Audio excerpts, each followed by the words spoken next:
Сүлт нэвтрүүлэг өнөөдрийн дугаараа Монгол бахархлын өдөр төрийн дээд шагналт тэргүүн зэргийн Чингис хааны одон гардуулах ёслолоос бэлтгэн хүргэж байна. Монголчууд бид их эзэн Чингис хаан мэндэлсний 850 жилийн тэгш ойгоос эхлээд их хааныхаа мэндэлсэн өдрийг Монгол бахархлын өдөр хэмээн нэрийдэж бүх нийтээр ёслон тэмдэглэдэг болсон.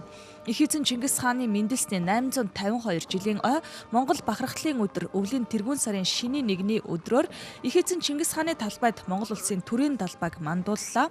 За мөн Монголын тулгуур төрийн уламжлалт их цагаан түгийг цэнгүүлэх ёслол болсон юм а.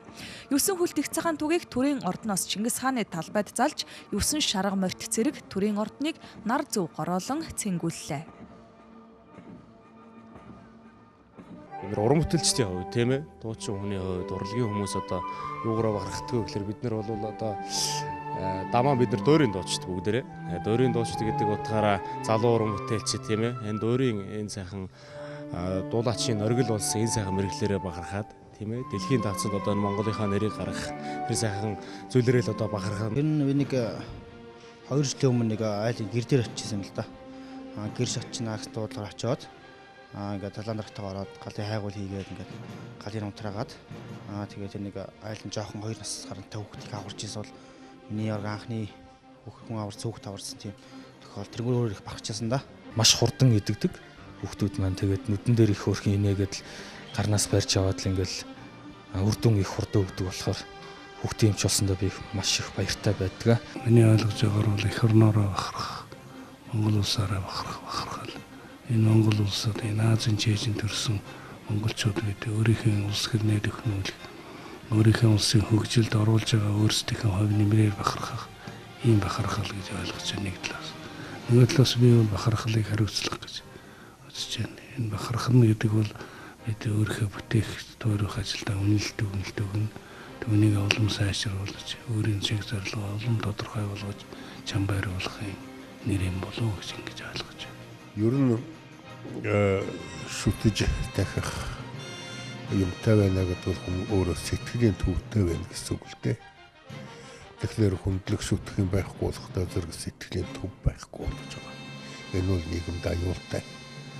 Бид нэр одоо эх орондоо тангараг өргөж эх орноо хамгаалагч дайчин бид одоо хамгийн түрүүнд эзэн Чингис хаанаараа бахархдаг 100-100-ны төвхөндөх тэр бааtruуд маань их нутгаа ингэж хамгаалж бидэндээ өвлүүлж энийг хамгаал гэд үлдээгээгүй байсан бол бид үдид ингээд мөрдөс зүгээ тангараг өргөөд эх орноо хамгаалаад зогсож байсан уугүй юу гэдэг асуудал хамгийн түрүүнд тулгарна. Тэгээд нууц төвчоод эртний бааtruудын түүхээ мэдэхгүй бол цэргийн хүн гэдэг цаашдаа алхахад эх орноо батлан хамгаалахад хэцүү. Тийм учраас бид одоо Монгол бахархлын өдөр гэдгийг энэ сайхан өдрийг тэмдэглэж одоо түүхээ судалж ирсэн.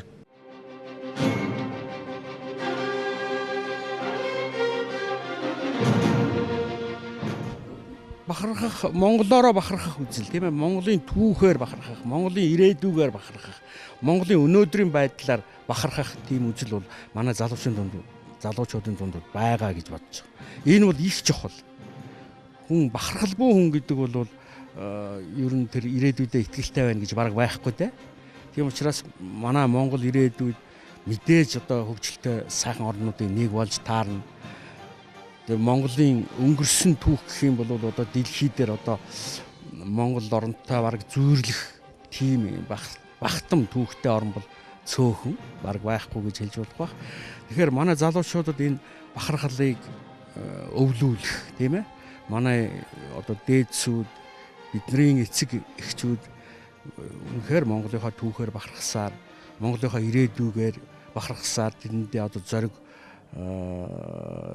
шулуун одоо дүүрэн байсан, итгэлтэй байсан шүү дээ. Тэгэхээр энэ талаасаа бол ерөөсөө Монгол бахархлын өдөр бол зайлшгүй байх ёстой. Бид болохоор Монгол улсаараа тусгаар тогтнолоороо тийм ээ Монгол улсынхаа иргэн мөрөөр бахархах хэрэгтэй. Би болохоор өөрөө багш болсондоо бахархдаг. Тийм мэрэгчлэрээ бол бахархдаг, ангийнхаа хүүхдүүдээр бахархдаг, сургуулаараа бахархдаг. Манай орон сайхан орон. Манай орон дэлхийд байхгүй хойно мал юу газар нутгтай. Монгол улсаараа бахархдаг, сургуулаараа бахархдаг. Эх орноор бахархдаг. Би ээж аваараа бахархдаг. Ягаад ээж аваараа бахархдаг? Ягаад гэвэл намайг төрүүлчихсэн болохоор. Монгол бахархлын өдөр бол өв соёл үүх түүхээрээ бахархаж ирээдүйн замаа хилэлцэх өдрөө. Эцгээс үүдэж ихээс унсан өдрөө олж хүндэлж явах нь эрхэм бахархал гэж монголчууд хилэлцдэг. Тийм ч учраас их хааны мэндэлсэн огноог ёсчилж нийтээр тэмдэглэдэг баяр болгосон. Энэ өдөр Монгол улсын ерөнхийлөгчийн хэлсэн үгнээс хүргэе. Монгол түмний хаан бахархал бол их эзэн Чингис хаан билээ. Чингис хаан бол газрын зовлон гаталж тэнгэрийн заяаг олсон Монгол хүн.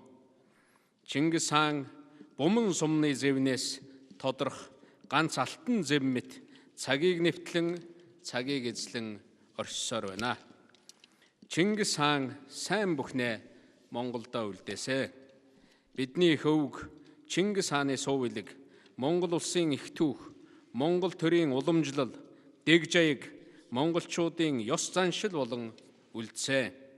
Чингис хааны байгуулсан төр нь сүлдтэйгээ, тамхтайгаа, эзэттэйгээ өнөөдөрч мандаж явна. Их хааны эрдэм сургаал үнэтэв сүү алдраас үр хойч монголчууд бид үеийн үедээ өвлөн суралцаж бахархаж явах учиртай. Чингис хаан муу санаатны хатгаасанд үл автан улсаа хурааж хүчээ нэгтгэн байж тулгамдсан хэцүүг давдаг байсныг та бид сайн мэднэ. Өнөөдөрч их хааны маань энэ өвөрдөм монголчууд бидэнд чухал хэвээр байна. Чингис хаан түмэн ардынхаа нэгдмэл эрх ашгийг сайхан орд харш, өндөр суудал, ихэмсэг ямбанаас илүүтэй эрхэмлдэг байсныг өнөөгийн манай бодлого тодорхойлогчид санаж явах учиртай. Чингис хаан бол өсийг мартсан, өвийг эрхэмлсэн удирдагч байсан. Тэр бусдад өс санаж, цаг үедээ гомдолдож, цаг үеэ хорлож яваагүй.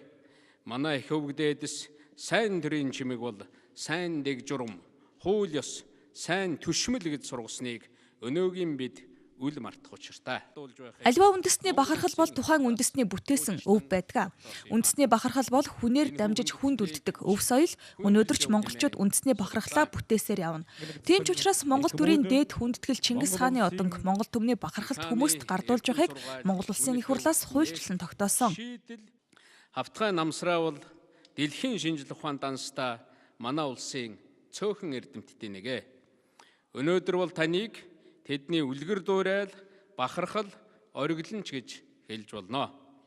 Нэрийг нь латинаар бичээд хайхад олон улсад үнэлэгдсэн нээлт бүтээл, номон шууд олддог Монголын алдартай эрдэмтэн бол та. Хавтгай намсраа бол олон 10 Нобелийн шагналтан, олон 100 шилдэг эрдэмтдийг нэгтгсэн дэлхийн шинжлэх ухааны академийн гишүүн эрдэмтэн юм а. Харин тэднээс хамгийн бахархалтай нь дэлхийн шилдэг эрдэмтдийн нээлт бүтээлийг үнэлэх шинжээчдийн хүнд тэгнэнд Монгол улсаас зөвхөн академич Хавтгай намсраагаа багтдгийг энд бахархан тэмдэглэхийг би хүсэж байна. Дэлхийн шинжлэх ухааны шинэ нээлтэд Улаанбаатар хоттой суугаад дүн тавих, үнэлэлт дүгнэлт өгөх эрхтэй эрдэмтэн байна гэдэг бол яа харахгүй Монгол улсын бахархал юм а. Хавтгай намсраа бол Завхан нутгийн цагаан уулд эгэл малчны гэр бүл төрж өссөн хүн.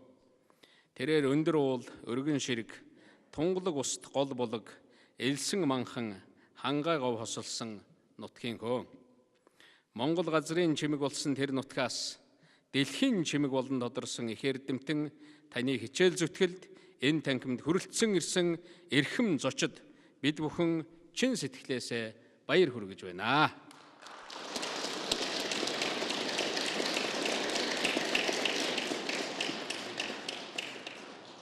Та бол бүтцгүй гэгдэж ирсэн эгэл бөөмсийн урсгал ямар бүтцтэй болохыг олж тогтооход дэлхийн судлаачдаас хамгийн их ойрхон очсон эрдэмтэн.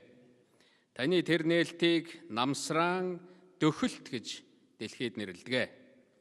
Одоо таны энэ хүн нээлт дэлхийн шинжлэх ухаанд намсраан онол гэж нэрлэгдэх хүлээн зөвшөөрөгдөх их замдаа явж байгааг бид сайн мэднэ. Таны олж нээсэн физик математикийн нийлмэл томьёог өнөөдөр олон орны эрдэмтэд, судлаачид, оюутан сурагчид, Пифагорын теорем адил ашиглаж байгаа нь юутай бахархууштай. Бүтцийг нарийн тооцох математик аргачлалын эцсийн хариуг намсраан томьёог ашиглаад шууд олдог гэсэн үг. Академич Намсраугаан шинжлэх ухаан зүтгэж байгаа 46 жилийн үр дүн болох 40 гаруй сурах бичиг төөрвөл бол хүн төрөлхтний оюуны бүтээлд оруулж байгаа Монгол эрдэмтний хувь нэмэр юм а. 1960-аад оноос эхлэн дэлхийн нийт энх цагийн бүтээн байгуулалт шинжлэх ухааны олд амжилтыг нээж хэрэгжүүлж эхэлсэн. Яг энэ цаг үед дэлхийд хүлээн зөвшөөрөгдсөн физикч Хавтгай Намсрай ерөнхий боловсролын сургуулиуд төгсөж шинжлэх ухааны том нээлтүүдийн гайхамшигыг бишрэн ирээдүйдээ сонголт хийж байсан гэдгээ. Шинжлэх ухааны шинэ нээлт ололтууд амьдралд тусгалаа олох гол гүүр болож шинжлэх ухааны томоохон сэтгүүл тойхомлуудад бүтээлээ хэвлэн нийтлүүлэх явдал байдаг. Академич Намсрайн хувьд физик технологийн хүрээлэнд 40 гаруй жил ажилласан. Энэ хугацаанд 100 гаруй эрдэм шинжилгээний бүтээл, 20 гаруй ном сурах бичиг монографик хэвлүүлжээ. Эдгээр бүтээлүүд дотроос цэгэн бус квант орны онол ба санамсаргүй квант механик, дифференциал болон интеграл тоолол дэх шинэ дөхөлт, орчин үеийн физикийн сонгомжтой асуудлууд зэрэг 6 тулгуур ном нь Америк нэгдсэн улс, Голланд, Сингапур зэрэг улсад хэвлэгдэж байжээ. Академич Намсрай зөвхөн Монголын биш, дэлхийн эрдэмтэн, түүнийг дэлхийн физикийн эрдэмтдийн шинэ онол бүтээлийг үнэлж цэгнэх үнэлгээний комиссийн гишүүнээр сонгосон. Академич Намсрай бол Монголын бахархалт хүмүүсийн нэг юм а. Их эзэн Чингис хааны өдөр буюу Монгол бахархлын өдөр улсынхаа ерөнхийлөгчөөс төр улсын эрхэм дээд шагнал Чингис хаан одон гүрцэндээ миний бие туйлын их баяртай байна. Энэхүү нэр хүнтэй шагнал бол эх орны хөгжил дэвшлийн гол хөдөлгч хүч зүтгүүр нь шинжлэх ухаан болохыг онцгойлон үзэж зохион бүтээх сэтгэлгээ, судалгаа шинжилгээг орчин үеийн төвшөнд хүрэхэд Монголын эрдэмтэд, авиаслаг залуу судлаачид, боловсрол шинжлэх ухааны ажилтнууд нийт бүтээлч ард түмэндээ судлаач миний биеэр төлөөлүүлэн уран хайрлаж байгаа Монгол төрийн минь гүн хүндэтгэл гэж би үзэж байна. Орчин үед физикчд байгалийн нуусыг бараг нээж дуусан гэмээр гайхамшигтай үр дүнгуудыг гарган авсан юм а. Жишээ нь биднийг хүрээлэнгүй үе түн бодис 20-ын игэл хэсгээс тогтох ба ертөнцийн үүслийн анхны гэрлээс бидний мах бодийг бүтээдэг бодислог буюу жин татдаг мас бий болдог механизмыг 2012 оны 7 дугаар сарын 6-нд нээсэн юм. Дээр дурдсан байгалийн дөрвөн баг нь болох дөрвөн хүч маань нэг хүчний дөрвөн тал болж бодисын нэгдсэн онол супер буюу дээд нэгдлийг физикчд томьёолон гаргаад байна. ертөнц маань 10 тэрбум одны аймагаас тогтох ба нэг аймаг нь 10 тэрбум орчим одыг өөртөө багтаасан байдаг. Тэгвэл тэдгээрээ нэг нь болох сүүн зам буюу Тэнгэрийн заадас хэмээх манай аймаг дотор бидний амьдралыг тэтгэж нар маань гэрэлтэж түүнийг дүссэн хөх цэнхэр гаригийн хоймрыг эзэгнэнхэн байрсан эцэг өвдийн минь бидэнд өвлөж үлдээсэн энэхүү гайхамшигтай Монгол орондоо бид эв ии гिचэн гаргараасаа хөтөлсөн өдөрсөн заримыгаа татан босгож залуучууд маань ахмадаа хүндэтгэн ахмадууд залуучуудлаа хөтлөн их хэргийг бүтээхээр зориг шулууд нь зүтгэцгээе. Мөнхөх тэнгэр минь ивэг төр улс түмний заяа өөдрөг байгээ. Та бүхэндээ маш их баярлалаа. Эрдэмтэн Намсрайн хувьд төрийн дээд шагнал Чингис хааны одонг гардан авсан 8 дахь хүн болж байна. Төрийн тэргүүн зэргийн дээд одонг Чингис хааны одонг 2005 онд Монгол улсын анхны ерөнхийлөгч Пунсалмаагийн Очирбатад гардуулан өгч байжээ. 2006 онд Чингис хааны одонг Монгол улсын төрийн шагналт урлагийн гавьяа цутгэлтэн хөгжмийн зохиолч Бямбсрунгийн шарвт гардуулсан. Энэ бол төрийн тэргүүн дээд одон хүртсэн анхны урлагийн цутгэлтэн байсан юм а. 2009 онд шилжилтийн үеийн эдийн засаг гэсэн хүндхэн үеийг өөрлөцөж байсан ерөнхий сайд асан Дашин Бямбсрун гардан авч байжээ. Монгол орон дүрмсэг ардчилсан хувьсгалын ололт амжилтыг баттгах анхны ардчилсан парламентыг байгуулж төлөвшүүлэхэд оруулсан онцгой зүтгэлийг нь үнэлж арднаас өмбөрлийн гончигд орчид төрийн дээд шагнал тэргүүн зэргийн одон Чингис хааны одонг 2010 онд хүртэж байсан юм а. Монгол улсын ерөнхийлөгч асан Нацгийн багванд 2011 онд, 2012 онд улсын хурлын гишүүн Дамдингийн Дэмбэрэл, 2013 онд Монгол улсын 14 дахь ерөнхий сайд Думаагийн Содном нар Чингис хааны одонг хүртэж төрийн хүндэтгэлийг хүлээж байсан юм.